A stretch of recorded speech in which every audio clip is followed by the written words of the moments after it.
First question మీతోటి ఏంటంటే, గడిచిన 5 ఏళ్ళు చంద్రబాబు నాయుడు గారి పైన అప్పటి వైసీపీ సర్కారు జగన్మోహన్ రెడ్డి అక్రమంగా కేసులు పెట్టింది అని తెలుగుదేశం పార్టీ మాట్లాడిన ప్రతి మాటకి మీరు గొంతు కలిపారు.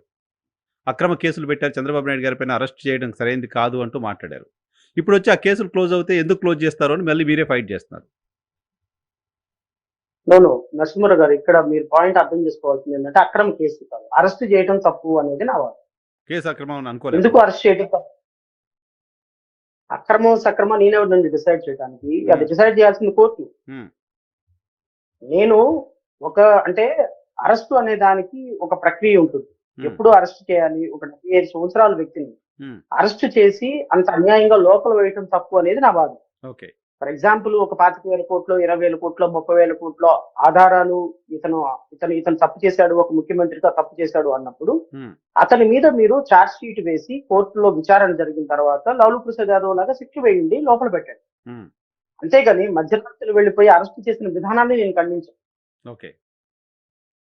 The manner in which the government acted earlier in taking Shri Chandrababu Naidu garu into custody, నేను దాని మీద వాయిస్ లేపాను. అరెస్టు సక్రమా అక్రమా, లేకపోతే అతను తప్పు చేశాడా రైట్ చేశాడా అని నా వాదన కాదు. బట్ అప్పుడు ఇప్పుడు కూడా నేనేమంటారు, అప్పుడు సిఐడి తీసుకుంటున్న చర్యల పైన కూడా మీ అభ్యంతరాలు గతంలో ఉన్నాయి కదా.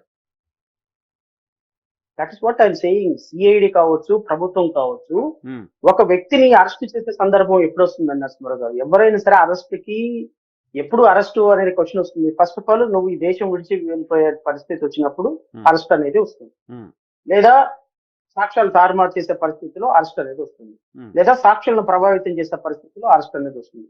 ఒక 75 సంవత్సరాల వ్యక్తి 14 ఏళ్ళు ముఖ్యమంత్రిగా పనిచేసిన వ్యక్తి అవినీతి ఆరోపణలు ఉంటే అతన్ని చట్టం ముందు నిలబెట్టి దోషిగా వేసి శిక్ష వేయించాలి తప్ప ఆ విధంగా 75 సంవత్సరాల వ్యక్తిని లోపలికి తీసుకుని కూర్చోబెట్టి ఆ విధంగా అప్రజాస్వామికంగా అరెస్ట్ చేయడం కరెక్ట్ కాదు. ముందు నోటీస్ ఇవ్వాలి, విచారణ చేయాలి, నిజమైనటువంటి ఆధారాలు సేకరించిన తర్వాత చేయాలి అనేది నా వాదన. మీరు నా ఎంటైర్ డిబేట్ లో ఎక్కడైనా చూసుకోండి, కేసు తప్పు అని నేను కేసు పెట్టడం తప్పని నేను ప్రజాప్రతినిధులు విచారణ ఎదుర్కోవడం తప్పని నేను ఏ సందర్భంలో కూడా తప్పుడు కేసులు పెట్టారనేది నా వాదన కానే కాదు. నా వాదన అంతా కూడా అరెస్ట్ చేసిన విధానం కరెక్ట్ కాదు. మీరు నోటీస్ ఇవ్వాల్సింది. జగన్మోహన్ రెడ్డిని 21 రోజులు నోటీసులు ఇచ్చి పిలిపించి లాస్ట్ డే అరెస్ట్ చేశారు. సో నోటీస్ ఇవ్వాలి, అరెస్ట్ చేయాలి, సుప్రీంకోర్టు గైడ్ లైన్స్ పాటించాలి. ఆ విధంగా ఒక 75 సంవత్సరాల వ్యక్తిని తీసుకుని వెళ్ళిపోయి లోపల పెట్టడం కరెక్ట్ కాదు. మీరు విచారణ చేసి సాక్ష్యాధారాలు చూపించిన తర్వాత అది విచారణ ఎదుర్కొన్న తర్వాత ఆయన తప్పు చేశాడంటే అప్పుడు జైలు శిక్ష వేయండి అనే ప్రాసెస్ లో నా వాదన ఉంది తప్ప ఇది పొలిటికల్లీ మోటివేటెడ్ కేసు, ఇనీషియల్ గా పొలిటికల్లీ మోటివేటెడ్ కేసు కాబట్టి దాన్ని ఆ విధంగా ఆయన అరెస్ట్ జరిగింది అనే విధానాన్ని నేను ఖండించాను. నేను ఇప్పుడు కూడా అదే అంటున్నా. చంద్రబాబు నాయుడు గారు తప్పు చేశారా రైట్ చేశారా నాకు తెలియదు. సిఐడి డిపార్ట్మెంట్ 15,000 పేజీల ఆధారాలతోటి పోలీసులు ఛార్జ్ షీట్ వేసినప్పుడు ఆ ఆధారాలను పరిశీలించకుండా, ఆధారాలు సాక్షుల విచారణ జరగకుండా ఏ విధంగా వన్ నైట్ లో ఓవర్ నైట్ లో మిస్టేక్ ఆఫ్ ఫ్యాక్ట్ అని కేసు కొట్టేస్తారనేది నా వాదన. అది చట్టంలో ఉన్న రూల్సే కదా. మిస్టేక్ ఆఫ్ ఫ్యాక్ట్ కింద కేసులు కొట్టేసిన సందర్భాలు చాలా ఉన్నాయి, చాలా చూసాం. ఏపీ సిఐడిఏ మేమేం లేదు, ఎవరైతే ఫిర్యాదు చేశారో ఫిర్యాదు చేసిన వ్యక్తులే ఆ కేసు కొట్టేస్తే మాకేం ఇబ్బంది లేదు అని కోర్టులు కన్సెంట్ ఇచ్చిన తర్వాత ఇంకా కేసులు ఉంచాల్సిన అవసరం ఏముంటుంది? అది చట్ట ప్రకారం నిబంధనల ప్రకారం జరుగుతున్నది, ఎందుకు కాకుండా పోతుంది? సార్ నాకు తెలిసి 1988 లో ప్రివెన్షన్ ఆఫ్ కరప్షన్ యాక్ట్ అమల్లోకి వచ్చింది. పీసీ యాక్ట్ అంటారు దాన్ని. పీసీ యాక్ట్ అమల్లోకి వచ్చి రమారమి 40 సంవత్సరాల పైన. ఈ 40 సంవత్సరాల చరిత్రలో ఏసీబీ కేసులు కానీ ఏసీబీ కేసులు ఎస్పెషల్ సిఐడి డిపార్ట్మెంట్ ఇన్వెస్టిగేషన్ చేసినా దాన్ని ఏసీబీ కేసు అనే అంటాం.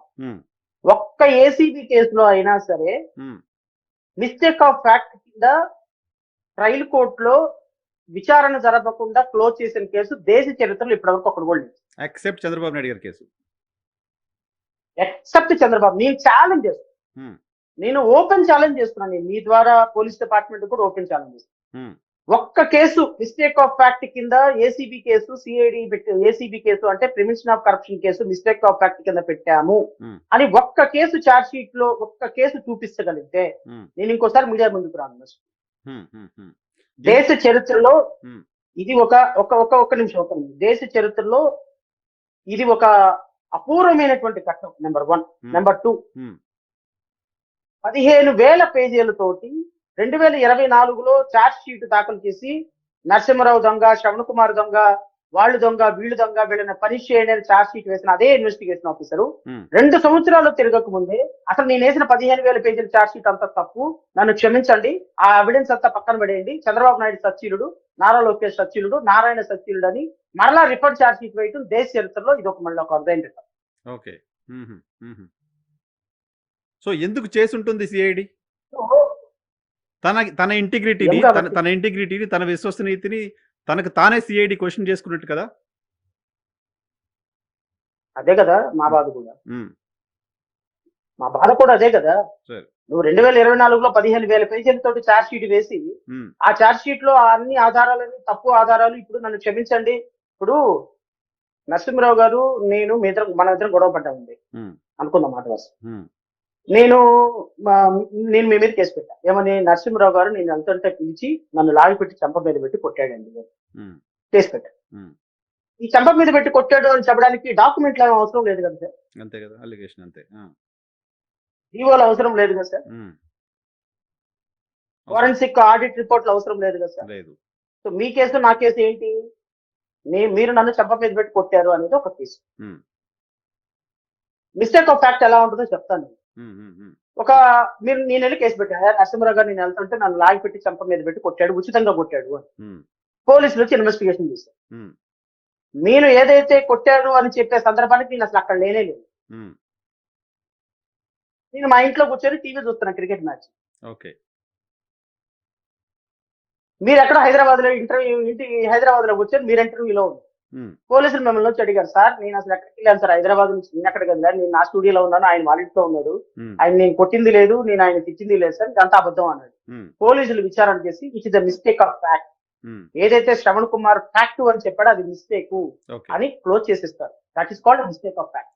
ఓకే. ఓకే. అంతేగాని ఉమ్, 15,000 పేజీలో వేసినటువంటి, నేను నాకు ఒకటే చెప్తా, ఉమ్, 2014లో Nara Chandrababu Naidu CRDA ex officio chairman గా, um, Ponguluru Narayana CRDA ex officio vice chairman గా, ఉమ్, వీళ్ళు 2014లో ఇన్నర్ రింగ్ రోడ్ ని 281 కిలోమీటర్లు, inner ring road city, capital region city, capital city area, capital region, um, ఈ 7,800 కిలోమీటర్లకి 2,091 కిలోమీటర్లకి ఇన్నర్ రింగ్ రోడ్ ని డిజైన్ చేసేటప్పుడు ఉమ్, అన్అఫీషియల్ గా, అనాథరైజ్డ్ గా సింగపూర్ సుబానా అనే ఒక కంపెనీని డిజైన్ చేసుకొని, వాళ్ళని సూట్ చేసుకొని, ఉమ్, వాళ్ళని నామినేట్ చేసుకొని, Hmm. ఇన్స్టెడ్ ఆఫ్ బిడ్డింగ్ ద్వారా కాకుండా నామినేట్ చేసుకొని, ఉమ్, తద్వారా వీళ్ళ కాన్స్పిరసీ ఏదైతే ఉందో, ఇన్నర్ రింగ్ రోడ్ ఎటు నుంచి వెళ్ళాలి, ఏ గల్లీ నుంచి వెళ్ళాలి, ఎటు నుంచి కరువు తీసుకోవాలి, ఎవరెవరి భూముల్లో నుంచి వెళ్ళాలి, ఆ భూములు మన పక్కకున్న భూములు, నారాయణ అప్పటికే 350 ఎకరాలు కొనిస్తున్నారు, సారీ ఓహో. లింగమనేని, ఉహు, హీ హోల్డ్స్ 350 ఏకర్స్ కంతేరు, కాజా ఆ ఏరియాల పరిసర ప్రాంతంలో, ఉహు. ఇంక్లూడింగ్ సేల్ నెంబర్స్ కూడా ఉన్నాయండి అది. ఓకే. అండ్ వీళ్ళు అప్పుడు హెరిటేజ్ సంస్థని, అప్పుడు హెరిటేజ్ సంస్థలో నాన్ ఎగ్జిక్యూటివ్ చైర్మన్ గా ఉన్నటువంటి నారా లోకేష్ 2017 వరకు ఈ work as non executive chairman అవును. ఫర్ హెరిటేజ్. ఉమ్, సో ఆయన 2017 వరకు నాన్ ఎగ్జిక్యూటివ్ చైర్మన్ గా, 2014లో హెరిటేజ్ సంస్థ కొన్ని వందల ఎకరాలు 53 సేల్ డీట్ల ద్వారా కంతేరు, అమరావతి పరిసర ప్రాంతాల్లో కొన్నది అనేది ప్రాసిక్యూషన్.